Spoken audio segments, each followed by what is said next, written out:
Dialog Conspiracy. Political research specialist Mae Brussell, whose conspiracy newsletter appears in the Realist magazine, has for over 2.5 years shared with KLRB listeners the fruits of her decades' research into political assassinations and other abuses of power in America. Her weekly commentary on KLRB-FM is the most hard-hitting and comprehensive report of its kind in the country, relating as it does the news of the week to the evidence emerging about the conspiracy which allegedly maintains its power by force over America's electoral and executive processes. Dialog Conspiracy, a unique talk show. It's the most up-to-date, well-documented, no-nonsense political analysis going.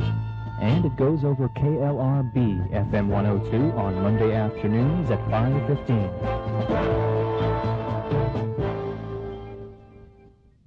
This show was taped on October 1st, 1973.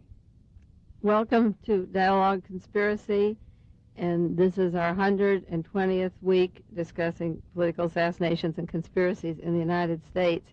The subject today is going to be hypnosis and mind control. The areas we'll cover are Chicago, Illinois, the Caribbean. Those are the two main areas, and we're going to talk about E. Howard Hunt, Mrs. Hunt, and hypnotists, and try to relate it to the attempted assassination of Jim Dunbar at KGO in San Francisco, an announcer on KGO radio station, and tell the story of a gunman that tried to kill Jim Dunbar, then went around the offices and killed an employee of that radio station named Ben Munson. The newspaper, our local newspaper, Monterey Herald, has a syndicated column by Maxine Cheshire with an article, The Strange Case of Mrs. Hunt. And much of the news that's coming out is in the social sections of the newspapers, and in the obituary, the death notices. It's not on the front pages. The Strange Case of Mrs. Hunt this week was the explanation of the names of two doctors that were in her wallet at the time of her death. This is the wife of E. Howard Hunt, who died in Chicago, Illinois in December, and Mr. Hunt is the famous Watergate conspiracy. Mrs. Hunt had the name of Dr. Gary Morris with her at the time of her death, and she also had the name of Dr. Marvin Korngold, a neurologist. I mentioned these two men in my new article in The Realist, the psychiatrist, Dr. Morris, and the neurologist, Dr. Marvin Korngold. Dr. Morris vanished mysteriously, according to Maxine Cheshire, off of the Caribbean in the St. Lucia, the island of St. Lucia, recently. He and his wife disappeared. They were experienced boatmen. They were picnicking. No trace of them was found. Their boat was never located. The people were never located. Their children are alive, but they disappeared. This is the man whose address Mrs. Hunt had with her at the time of her death. And Dr. Marvin Korngold, the neurologist, said that he didn't remember Mrs. Hunt as a patient, and explained that Dr. Morris was well known in his psychiatric work for the use of hypnosis, that one of the tools for his therapy was hypnotism. And this hypnosis comes through in the suggestion of it in the assassination of Robert Kennedy, the state of mind that Sirhan has been on.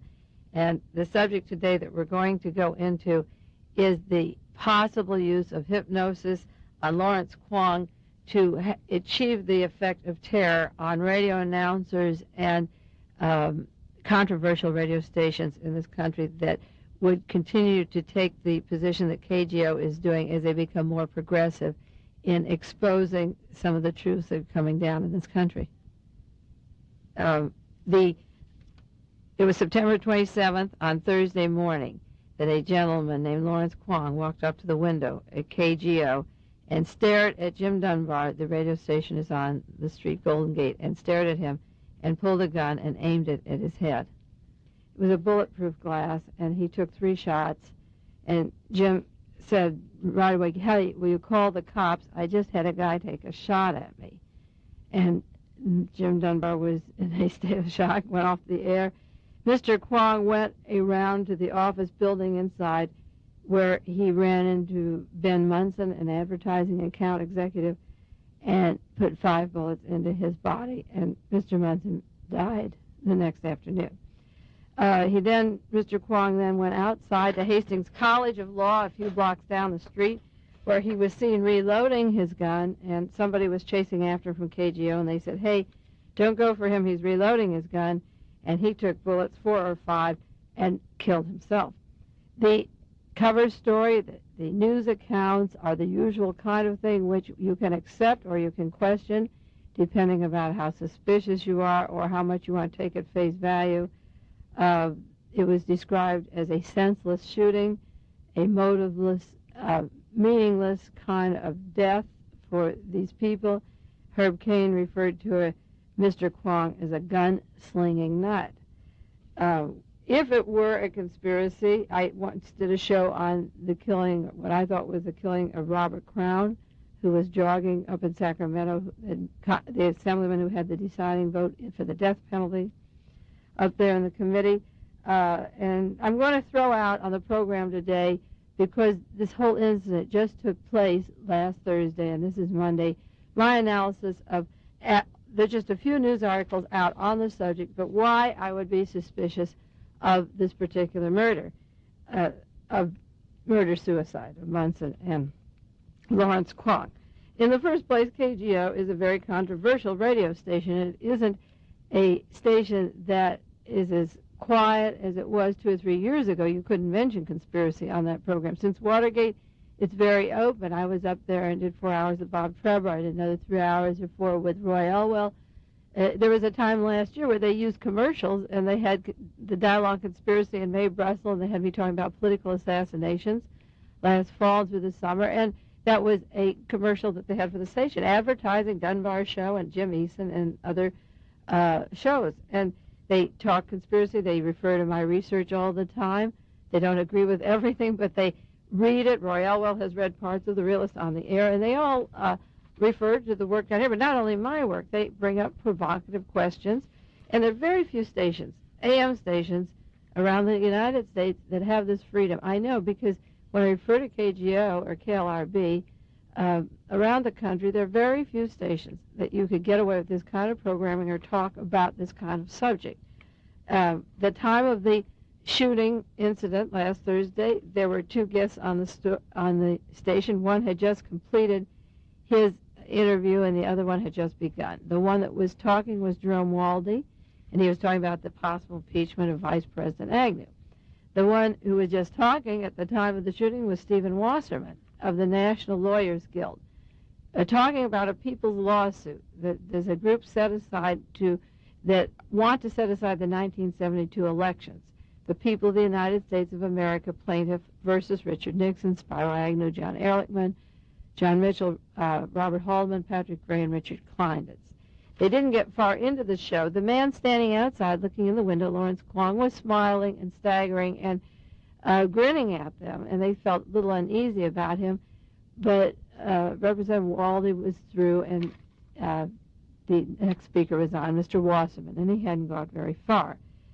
Now, in my research on political assassinations, I have a very close friend who says to me, you make too many comparisons to Nazi Germany. You have no right to jump in on things and say these are possible conspiracies and make comparisons to what happened to Germany. But I feel that if we don't learn the lessons of history or read them or see if there's parallels, we're losing a lot of time. There's a new bill going before Congress to strip the president of his emergency powers. It was in the paper yesterday, on Sunday, because there is a fear that it could become like Nazi Germany. He has about 400 contingencies for emergency powers to take control, and they want to get this through in the next few weeks to strip him of these emergency powers. So Congress feels this can be like Nazi Germany, and the killing of Allende, the overthrowing of there, shows you what the multi-corporations like ITT and the CIA can do when they want to do it.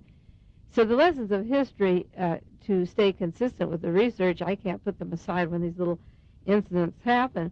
And in the book that I'm doing on Murderville, USA, in order to affect the cultural climate of a nation, I have deaths of judges, attorneys, hippies, hitchhikers, prisoners, political prisoners, actors, writers, people in all walks of life. When you have a revolution or a coup in a country, or you declare a fascist state, it doesn't happen overnight. And I do not have communications people, per se radio announcers or radio stations, but I'm sure there comes a time, particularly with the AM stations, because they reach so many more people, that the scare or the intimidation or the attempt to assassinate is very effective. The effectiveness was proven because as soon as this shooting took place in San Francisco, I got a call immediately from Joe Redburn, KL18 in Salt Lake City. What's going on out in San Francisco? And they identify an announcer who has Mae Brussell on the show all the time, or Sherman Skolnick, or Bernard Fensterwald, or political researchers. He has to feel intimidated. Who's next? Who's safe?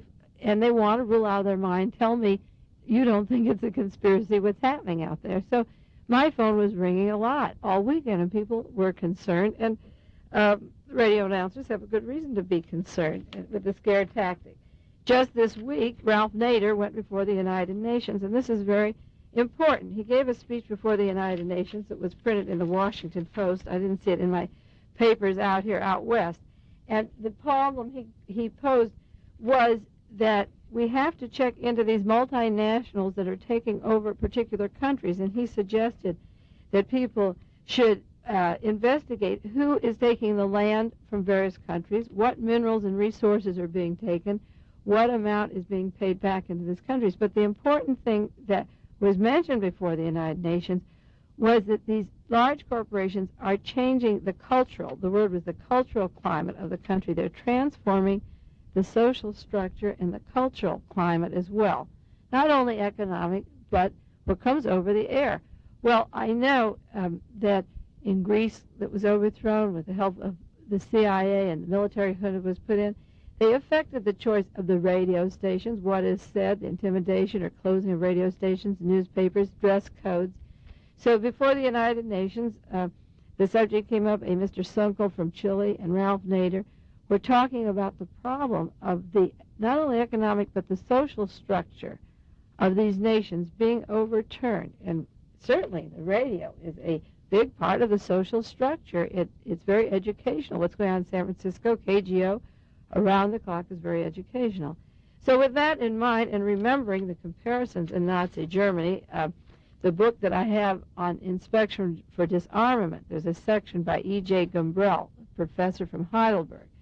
And he did research from 1923 to 1932, and I refer to it in my articles in The Realist, and I'll always refer to it because he says that up until the time that Hitler became the chancellor of the German Reich in 1932, there were approximately 400 political assassinations across the line of different kinds of people before they could take control of the country. But in order for people not to catch on, and there were things that had to be done to hide the person who was doing the crime. And I want to read those off and see how they relate to the evidence up in San Francisco of Lawrence Kwong or the John Kennedy assassination or the Watergate affair, because I think there's a link of the use of agents, of controlling them, and I'm going, in the time we have, to go into that evidence. What Mr. Gumbrell said in Nazi Germany was that the courts were able to conceal the guilty people, that the crimes that were committed, the guilty were never discovered. They were cleverly concealed. If a matter ever went to court, it was the innocent were left out free to continue the killing, and the guilty, the innocent were locked up, rather, and the guilty were let out free to reconstruct other crimes, to keep the secret government getting more positions in power. And people were killed off along the line, and the murders were carefully concealed. And one of the ways they did it, that he gave an example, was issuing false papers and identities. Well, we see that with the aliases and the code names in the Watergate affair and in all the political assassinations, the use of these aliases. And they sealed off secret documents. Things were locked up so that you couldn't investigate crimes. In other words, you could effect cultural changes in Germany, but if you wanted to look up references of what happened to the crime, the papers were locked up. No proof of illegal activity was ever allowed to go to court. They tried to keep it from getting to court. And if witnesses were called, they concealed the truth. They weren't allowed to tell the truth. And one of the purposes of a lot of the murders that went on, not the major 400 political that crossed the social and political lines, but the in the neighborhood kind of murders, that added to the 400 were public terrors to keep people terrorized and not knowing where terror was coming next. Well, the important thing is the secret documents and the use of selective witnesses so that the truth never can be told about the murders that affect the media or anything else that was coming across in Germany that would tell the truth about who was being killed until Hitler had total power. Then he took all the radios, all the newspapers and businesses, and he didn't have to lie anymore or conceal it. Well, getting back to the evidence of this Mr. Lawrence Wong, the newspaper had several pieces of information, not very much, but we'll go into those and relate them to a few other notes which I have. First thing I always go into is the weapon. I mean, that is the most important thing in the John Kennedy assassination, Robert Kennedy, Martin Luther King, or even an attempted political assassination, if it was one. I'm just going to use ask the question, is it possible, or if it was, and present the evidence. The weapon in this particular affair was a Colt .22 caliber automatic, described by the police department as a puzzlement. They couldn't figure out. Now, why would the San Francisco police be so puzzled about this particular weapon? This is a silly man who walks up to a window and shoots and then kills himself. But the police have used the word puzzlement. They said it was not a stolen weapon. There was no evidence it was stolen. But so far as they know, there's no serial number for it on file anywhere. The Pacific Medical Center, where Mr. Kwong stayed, will not say how it was possible that he kept a gun in his possession at this particular hospital that he was at the time. It was it's a daycare place for outpatients. It isn't actually a hospital. It's called a community health center, but they would not say how it was possible that he had a weapon or when he had it or if they knew he had it. And the police say it was not stolen, and they can't find any file or any number, and they're puzzled. The second factor was a private detective. Mr. Kwong went to a private detective 6 months ago, and this is important because private detectives play part in the Watergate, the Lasowitz, Caulfield, out of the New York City police squads, BOSS, the Special Tax Squad, weaving out of the White House with Herbert Kalmbach, Nixon's attorney on limited money for these men. Thane Caesar was a private detective who you will see in the movie The Second Gun is allegedly the person who shot Robert Kennedy from the back of the head. This was a private detective. Well, Mr. Kwong also went to a private detective by the name of John Immerdorf 6 months ago. But he was concerned, and what he told them, he went to them because he said he was kidnapped. And he said that he was his explanation was that radicals kidnapped him. But always radicals are to blame. You know, if you have an assassination attempt, just like Liddy was going to blame radicals in Miami or the Watergate Scott, he said he was kidnapped. The important question is whether or not he was kidnapped, not right now whether it was the radicals or the CIA. He said he was kidnapped. And what he told the detective, John Immendorf, was that a radio receiver was implanted in his stomach and that he got messages broadcast from Jim Dunbar and Jim Eason and that they were bothering him and that he was in agony and he wanted to sabotage the station because he couldn't stop receiving the messages. He said he was kidnapped and radio receiver was implanted in his stomach. So we have this mysterious weapon and his visit to a detective. The third point to make is that he did in fact go on a trip. Now, I ask, was that kidnapping? Did he go of his own free will, or how did he go? He went to Hawaii in August of '62, a little while ago, and he said the purpose was to get away from that agonizing KGO. Well, I have a lot of agonizing experiences day to day, and I would love to go to Honolulu, but I would like to know what date Mr. Kwong went to Honolulu, and what day did he return from there, and what transportation did he take, where did he stay, was he in a hospital in Hawaii or have surgical care, and who paid for the trip? Those things you'd have to rule out before you'd say there was no conspiracy in San Francisco, along with the gun and the detective. His family background was given as this. He has a mother who's in a mental hospital in Hong Kong. That doesn't tell you very much. There's a marvelous book out now I want to tell everyone to buy. It's called The Watergate File by 3 researchers, Bushell, Robbins, and Vitka. It's the size of Time magazine. It's an excellent book. If you turn to page 37 of that book, you see a photograph of Dita Beard with a hospital gown on her from the Rocky Mountain Hospital out in Colorado.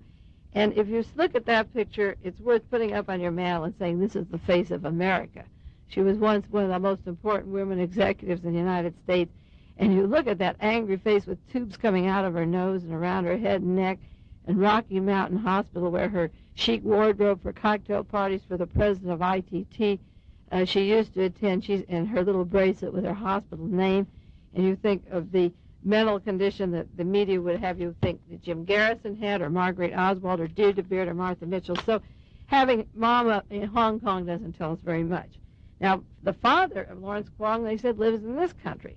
All the newspaper said was that Kwong, 25, came to this country from Hong Kong late in December of 1965, and he was naturalized through his father the following year. So under that category, I want to know how a person gets naturalized from Hong Kong in 1 year, which is almost impossible, what profession his father holds in the United States, what city the father lives in now, and why there's no identification of the family in the media. They're very absent, and they're trying to cover the story. The paper also said his brother. He was believed that he had a brother living somewhere on the peninsula. Lieutenant Ellis from the homicide said that he had a brother somewhere on the peninsula. The father and the brother would be interesting to know. They have information of something because when he died, he had no identification on him of any kind. But some way they picked up that the brother and the father are in this country. Now, there's a law, like in Nazi Germany, that protects anybody from going into the hospital where he stayed or getting into the medical records of where he stayed or find out what happened to this gentleman. That law was passed in 1969. It's called the Lanterman-Petrus Short Act, which prevents any person from getting the psychiatric study of a conspirator, any mental condition, or a hospital. This is a very convenient law passed in 1969. When the President of the United States wants to smear a person like Daniel Ellsberg and use it for electoral purposes, he can send a whole team with our tax money out to a psychiatric office and rob the files. But if we want to find out if there was a conspiracy or if this man was programmed to kill, they say, oh, no, you have to obey the law. It seems to me there's not going to be a trial. It seems to me with that man dead and having killed another man, that maybe the family would have enough insight to sue this particular place and find out the information on this man if he was, in fact, an agent set out to kill and was programmed like he said he was. Now, they describe Mr. Kwong's illness at this particular hospital.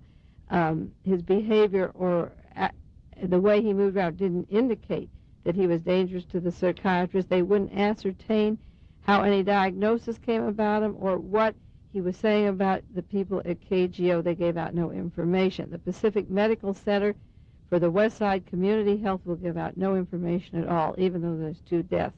They will not tell anything about Mr. Kwong, his prognosis or diagnosis. They will not tell how it was possible to keep a weapon at their place. They will not tell why, with a persistent phobia about Dunbar and Eason, they failed to notify people or give him the proper treatment, and they seemed unaware of the depth of the fixation. Previous to going into this Westside Community Center, Mr. Kwong was hospitalized at St. Mary's Hospital. He had 85 days there. It would be interesting to know how long he stayed at St. Mary's, what was the diagnosis, who paid for that, and was there surgery. The reason I'm leading up to this is we're going right into mind control and a book called Were We Controlled, and an article in the New York Times on a brain pacemaker that has been put into 10,000 persons by a doctor in Boston. You can buy them for $3,000. And it's an interesting article that just came out this week. But Mr. Wong also carried with him a death list. Now, this parallel comes into a book on the John Kennedy assassination in Chicago, written in the form of a novel.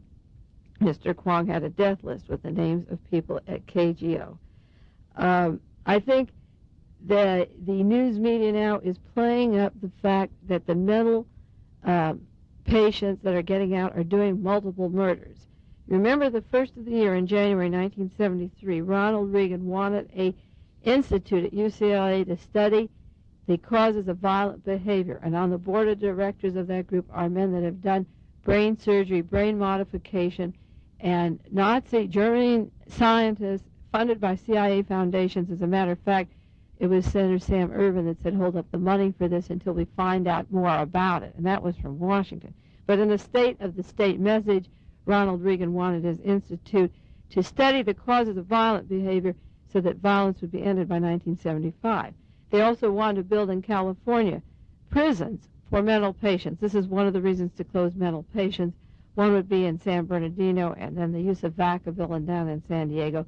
So like Nazi Germany, you could exterminate or get rid of mental patients and not bother with the mental hospitals. And the use of certain persons that allowed out of mental hospitals to do multiple murders, I think, should be investigated in comparisons to what happened to Germany to what happened now.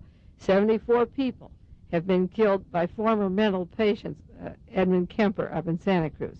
He was let out, and he killed 8. After killing his grandmother and grandfather, he was released, killed his mother and a friend and others. One, Corona, so the story goes, was a former mental patient, and he was accused of killing 25 migrant workers. I think the evidence indicates Juan Corona not only didn't kill the 25, but they could plant the evidence on him because he was a former mental patient 10 years ago, and that would go with the story of the way the political offices want to keep these people confined and then experiment on them.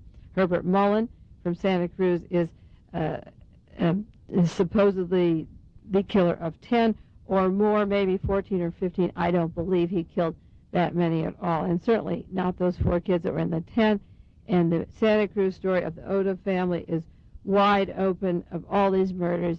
There's a lot of contrived situations going on in these mass murders that I've been following very closely. The one in Houston, Texas, where Dean Corll allegedly killed these 27 people. And there was a link because some of the bodies were going to be shipped to California, or more were shipped to California. Well, who was he shipping them to, and who would be blamed for the piling up of those bodies from Houston? Well, after I read this news account of Mr. Lawrence Kwong and how he went to the detective and said that he was controlled, and I read about the hospital that won't let out any information, and he said he was kidnapped, and you read about the trip to Hawaii because all the alleged assassins or patsies always have mobility to other countries. I went immediately to a book and an article, a series of articles which I have on the John Kennedy assassination called Were We Controlled? But also, as I mentioned before, in the Washington Post this last week, no, it was the New York Times, I'm sorry, New York Times, September the 22nd, 1973, if you want to look it up. It's an article called The Brain Pacemaker is Helping Some Handicaps. Now, always the Public Relations Office lets you know that they are handicaps. It's a public service that they're doing this great research. But the articles, if you read very closely, are funded by the Navy and the Army and the Defense Department. And I really question the advantages of some of this surgery that they're doing. But this article goes into a Dr. Irving Cooper from St. Barnabas. He's in a Hartford Foundation. Now, I have to look that up in my file. I didn't have time before I came in to see if the Hartford Foundation is a CIA foundation, like the ones that are funding these other pieces of brain surgery. That Dr. Cooper's done 10,000 brain operations, and he's got a little gadget now. There's a diagram of it in the New York Times, and it's called the brain pacemaker technique. And they've got 2 sets of electrodes that are placed in front and rear surfaces of the cerebellum and 2 receivers the size of sour balls, and implanted under the skin of the chest with wires are electrodes, and there's a little antenna, and he receives messages through the signals, and these little instruments are costing $3,000 in case you want to order one. But the New York Times had an article about that today. And then I looked at my early files because I've been doing research into the importation of Nazi scientists and brain control and brain surgery, or European scientists. And I looked at my early articles going back to 1965 on Dr. Delgado at Yale University. His work is supported by the United States Health Service and the Office of Naval Research. Delgado's goal, this is an early article I had in my files, his greatest challenge, he said in quotes, is to substitute, at least in part, human intelligence for natural choice in man's design and man's highest quality, or mental functions. He developed what he called a stymoceiver, which, when planted completely under the skin, simulates several areas of the brain at once. It transmits information to the brain, but it can take away your memory and take it away. He gave a lecture in 1965 at the Institute of Electrical and Electronics Engineers in New York at the Hilton Hotel on developing battery less radio receivers small enough to be put inside the brain. He's given demonstrations in Spain where a bull comes charging in the bull ring and they touch a button and talk to the bull, and he stops right on the spot. And he takes monkeys and that are nursing their mothers, and they speak through a radio thing to the mother monkey, and she throws the child away, throws it down, rejects it, and turns it away from her just on the use of the radio control. Delgado works with humans. This Dr. Cooper works mostly with humans back in Boston, not with animals. And also, the Delgado works with the aerospace, too. He has signals, and the important thing is that they can control the sleep cycles of astronauts. There's a doctor down at UCLA that's working with the institute down there that said brain surgery isn't painful, and he's done a lot of work for the space program, NASA, and Dr. Delgado is useful. You see, his Office of Naval Research is funding him, and if they want the astronauts to stay awake at a certain time, they can. If they want them to sleep a certain time, they can. So his work is used in aerospace, and he wants to control the choices of human intelligence and man's design, and his little Stymoceiver does it, and there's no wires outside, nothing attached.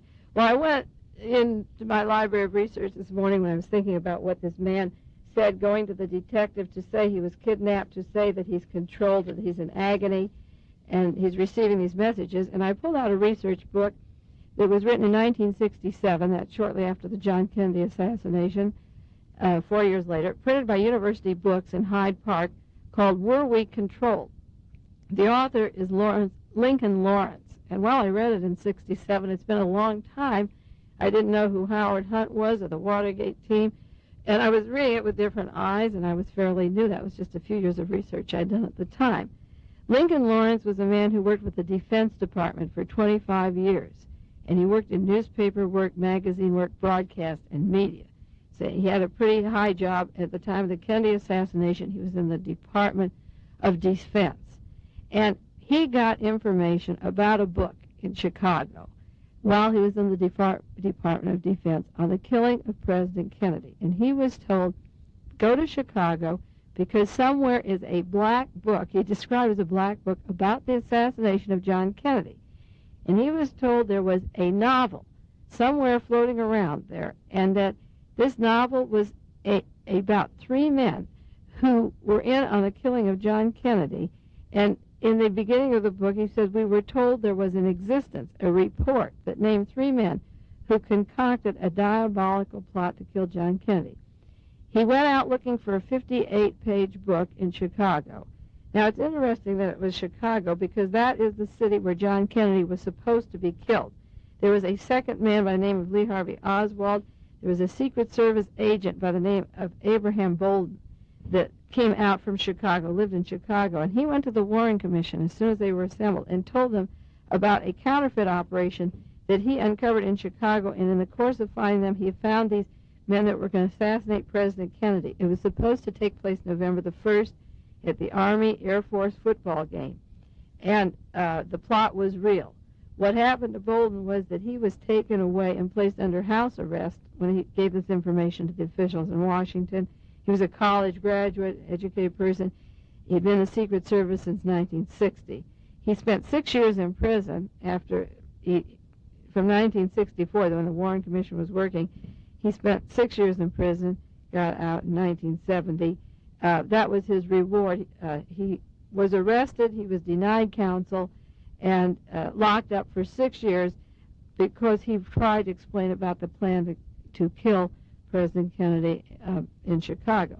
So out in Chicago is a book that Mr. Lawrence goes out to find, Lincoln Lawrence. It's funny, the author of Were We Controlled is Lincoln Lawrence, and the gentleman involved in San Francisco is Lawrence Kwong.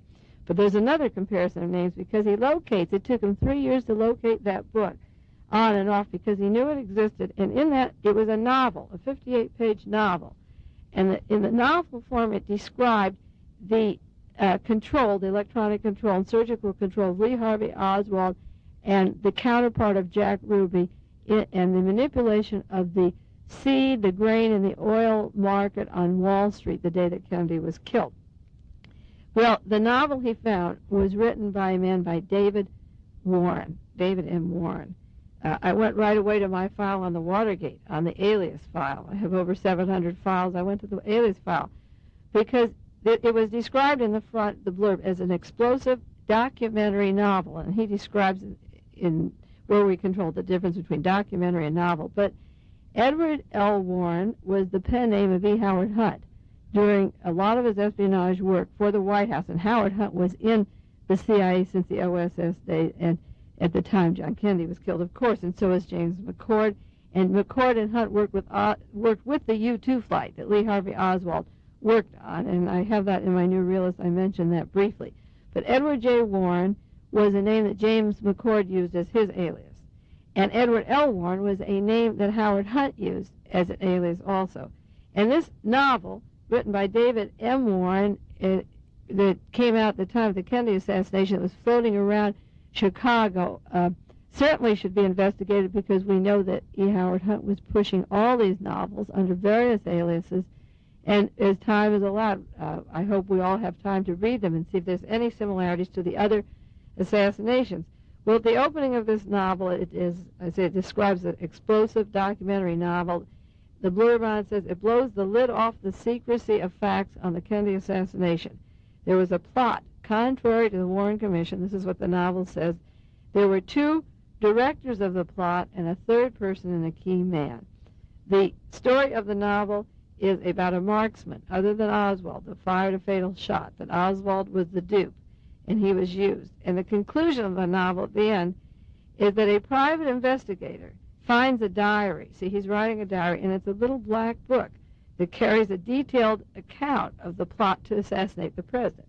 Well, this same Lawrence Kwong had a little diary on him when he was found dead, evidently, or in his rooming house. Oh, another thing, he had this, Mr. Kwong in San Francisco had an apartment on Sacramento Street. I don't remember if I mentioned that. I don't know if that's a safe house or what money he earned to rent that or where he worked, how he occupied himself to have his own apartment on California Street, or who he lived with, or going to Honolulu. But getting back to this novel, the author, David Warren, wrote a blueprint. And it was called a rumor book because all the different theories on the assassination of John Kennedy, each one is a various rumor. And because Mr. Lawrence worked in the Defense Department, he knew there was a script for the killing of John Kennedy, and he went about looking for it. Now, what was the rumor about? What was the script about? It involved the manipulation of $500 million the day that John Kennedy was killed. And the book, Were We Controlled, is the facts of the John Kennedy assassination lined up against the evidence of what was in the novel, and how much did the novelist get into. In the remaining 10 minutes, I'll run down points that are in the book, Were We Controlled, and compare them to what he found in that novel in Chicago, and see how close it comes to a lot of the situations somebody knew about the assassination of John Kennedy and wrote this up. And so what Mr. Lawrence was asking, did these things really happen? He keeps apologizing in the beginning. Don't think I'm crazy, but this is what really happened. Well, he begins in his book with what is called the Wall Street rumor. And this can be backed up that on the day of the assassination of Kennedy, Friday afternoon, the stock market fell, nothing like it since 1929.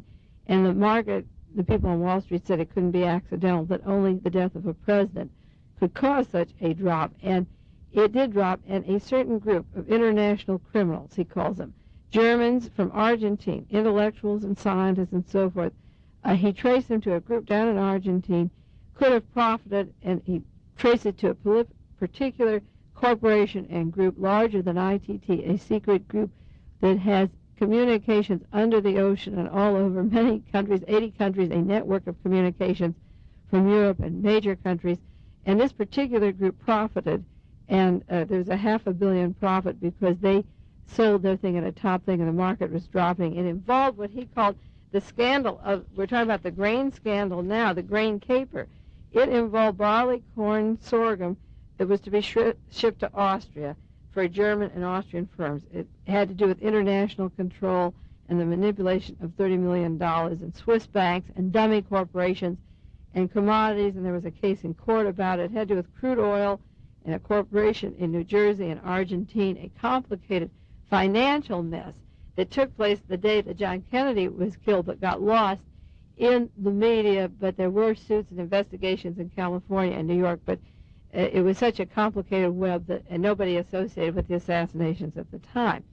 Now, where we control goes into two factors. One's called RHIC, which is radio hypnotical intercerebral control, and the other is EDOM, which is the electronic dissolution of memory.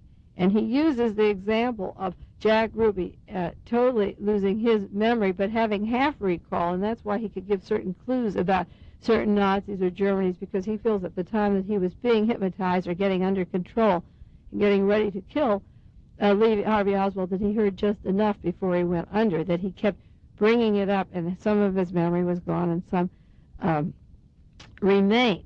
It's interesting because in the book RFK Must Die, Robert Kaiser he can't figure out that every time they come to certain things about Sirhan's presence in the Ambassador Hotel, Sirhan baffled all the doctors by just shaking his head. He couldn't answer, he can't remember, and he just shakes his head in a very suspicious way, and that book brings up the subject. And that book was written after Where We Control, but it's on the same kind of response.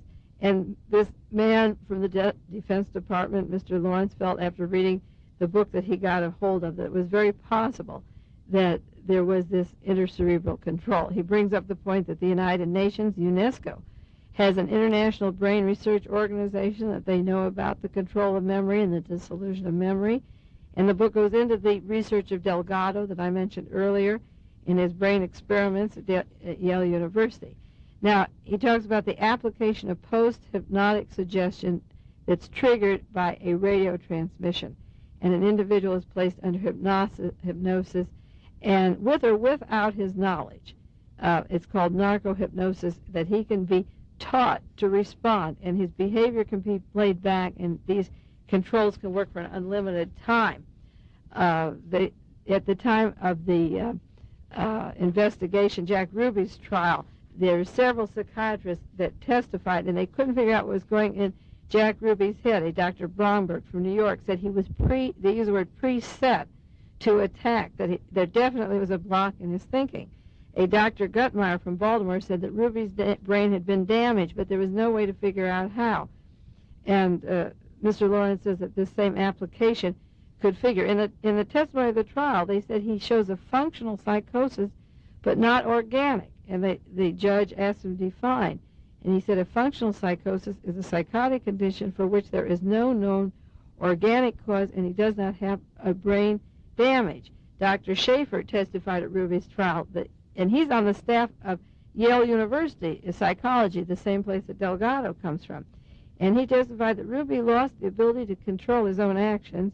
He appears not in control of his body actions, as if they occur independently of his conscious will at times, that he was unable, according to these three doctors, to function the way his mind would have up to the time that he went down that ramp and the time when Oswald was killed by Jack Ruby.